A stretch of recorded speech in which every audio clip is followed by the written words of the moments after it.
이러한 이 바로의 군대를 보면서 백성들의 반응과 또 모세가 이제 그들에 대해서 어떻게 권면했는지 볼 수가 있습니다. 10절 다 같이 한번 읽어봅시다. 시작. 바로가 가까이 올 때 이스라엘 자손이 눈을 들어 본즉 애굽 사람들이 자기들 뒤에 이른지라 이스라엘 자손이 심히 두려워하여 여호와께 부르짖고 그랬습니다. 이 바로가 막 가까이 오는데 병거가 막 오고 이 모든 병거들이 막 달려오니까 이렇게 흙먼지가 막 날리고 그러면서 이제 그 무시무시한 그런 모습들을 보게 되었겠죠. 그랬을 때 이 이스라엘 자손들이 그 모습을 보고 너무너무 두려워진 것입니다. 그러면서 이 힘이 두려워가지고 일단은 하나님께 부르짖기는 했습니다. 그런데 그 다음 장면을 보면요, 그 하나님께 부르짖기는 했지만 하나님께 온전히 의지하거나 매달리지는 않고 있는, 두려워서 그냥 일단 하나님을 찾기는 했지만 온전히 찾지는 않은 그런 모습을 보게 됩니다. 그러면서 11절에 보면 그들이 또 모세에게 이르되 애굽에 매장지가 없어서 당신이 우리를 이끌어내어 이 광야에서 죽게 하느냐? 어찌하여 당신이 우리를 애굽에서 이끌어내어 우리에게 이같이 하느냐? 우리가 애굽에서 당신에게 이런 말이 이것이 아니냐? 이러기를 우리를 내버려 두라. 우리가 애굽 사람을 섬길 것이라 하지 아니하더냐? 애굽 사람을 섬기는 것이 광야에서 죽는 것보다 낫겠노라. 참 이 믿음을 상실하고요, 이 두려움에 빠져버리면 굉장히 그 이상한 현상들이 나타나는 걸 보게 됩니다. 사실은요, 10번의 그 재앙들을 통해서 계속적으로 하나님이 어떤 분인가를 나타내 주셨잖아요.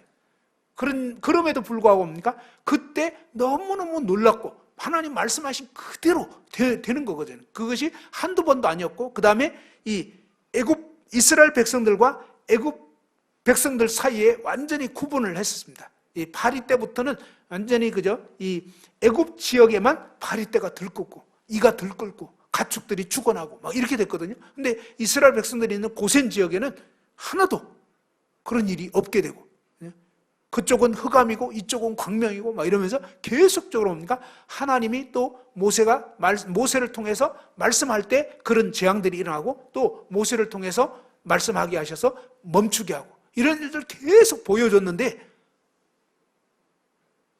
그런 것을 다 보고도 어느새 뭡니까? 이 이스라엘 백성들이 그 하나님을 망각해버린 것을 보게 됩니다. 하나님이 그들을 이끄신 거잖아요. 하나님이 주도적으로 이 일을 계획하시고 지금 인도하고 있는데도 불구하고 우리는 이 하나님을 망각해버리면, 그죠? 어느새 상황을 보고 두려움에 빠져버리면 온갖 이 육신적인 말들이 막 나오게 되는 것입니다. 그러면서 아주 그 불신앙의 표현들, 비이성적인 그런 표현들을 막 쏟아놓게 되었습니다. 애굽에 매장지가 없어서 우리를 여기로 끌어내가지고 여기서 매장시키려고 하느냐? 그런 건가요? 아니잖아요. 그냥. 그리고 또 뭡니까? 막 당신이 우리를 이끌어내요. 그랬는데 모세가 이 이스라엘 백성들을 이끌어냈을까요? 모세가 무슨 재주로 바로의 속박에서? 아니잖아요. 모세가 아니거든요. 모세가 아니고 하나님이 모세를 통해, 사실은 뭡니까? 하나님이 하신 거예요. 우리가 이 신앙의 눈을 잃어버리게 되면 하나님은 보이지 않고 사람만 보이게 됩니다. 그런데 정말 이 믿음의 눈을 회복하게 되면 사람은 별로 안 보이고 하나님이 보이는 것입니다. 왜? 이 모든 것을 주관하시고 역사하시는 것은 하나님이지 어떤 사람이 어떻게 할 수가 없습니다. 그렇죠? 우리는 어떻게 보면 손가락 하나도 제대로 어떻게 할 수가 없습니다. 바로의 군사 한 명도 처리할 수가 없습니다. 완전히 속박돼서 도저히 헤어날 수 없었는데 이 모든 것들을 하나님이 그렇게 역사하신 거잖아요. 정말 놀랍게 무조건적인 항복을 일으켜서 그 다음에 뭡니까? 애굽의 재물들을 막 취할 수 있도록 하셨고, 이 모든 것들을 전적으로 하나님이 하신 거거든요. 모세가 어떻게 한 게 전혀 아니었습니다. 모세는 그냥 하나님의 어떤 수단, 그냥 도구에 불과했던 거예요. 사실은 하나님이 그렇게 해주신 것입니다. 그리고 이제 이 애굽 사람을 섬기는 것이 광야에서 죽는 것보다 낫겠다 이렇게 얘기를 했는데 그게 아니었잖아요. 예전에 정말 그 애굽에서 고통할 때 너무너무 괴롭고 너무너무 힘들고 그랬었습니다. 그래서 정말 그들이 하나님께 부르짖게 된 것이잖아요. 자, 이런 식으로 정말 이 믿음의 눈을 잃어버리고 두려움에 사로잡혔을 때 모세는 하나님의 그 인도하심을 알고 있었기 때문에 13절에 이렇게 말씀합니다. 출애굽기 14장 13절 다 같이 한번 읽어봅시다. 시작. 모세가 백성에게 이르되 너희는 두려워하지 말고 가만히 서서 여호와께서 오늘 너희를 위하여 행하시는 구원을 보라. 너희가 오늘 본 애굽 사람을 영원히 다시 보지 아니하리라. 14절도요. 여호와께서 너희를 위하여 싸우시리니 너희는 가만히 있을지니라. 여기서 놀라운 사실은 뭐냐면 바로 하나님께서 역사하실 것이다. 우리가 무엇을 어떻게 해서 되는 문제가 아니라는 것입니다. 그러면서 두려워하지 말고 가만히 서서 여호와께서 오늘 너희를 위하여 행하시는 구원을 보라 그랬습니다. 하나님께서 하신다는 것입니다. 그러면서 이 하나님께서 어떻게 하실 건가를 가만히 서서 보라고, 그죠? 두려워하지 말고 가만히 서서 여호와께서 오늘 너희를 위하여 행하시는 구원을 보라고 이렇게 하십니다. 그리고 여호와께서 너희를 위하여 싸우시리니 너희는 가만히 있을지니라. 놀라운 사실은요, 하나님께서 사실은 싸우신다는 것입니다. 우리가 싸워가지고는 안 되는 것입니다. 그런데 하나님께서 싸우신다는 것입니다. 하나님께서 싸우시는 그 싸움에 우리는 동참하는 것입니다. 하나님이 역사하지 않는데 우리가 그냥 생으로 해가지고 되는 문제가 아니고요, 하나님이 먼저 주도적으로 주권적으로 역사하신다는 것입니다. 그러면서 이 가만히 있으라는 것은 이 하라시라고 하는 그런 단어인데 그 뜻은 뭐냐면 침묵하다, 조용하다, 잠자코 있다, 이런 의미입니다. 창세기 24장에 보면 아브라함의 늙은 종이 아브라함의 독자인 이삭의 그 신부감을 얻기 위해서 이제 그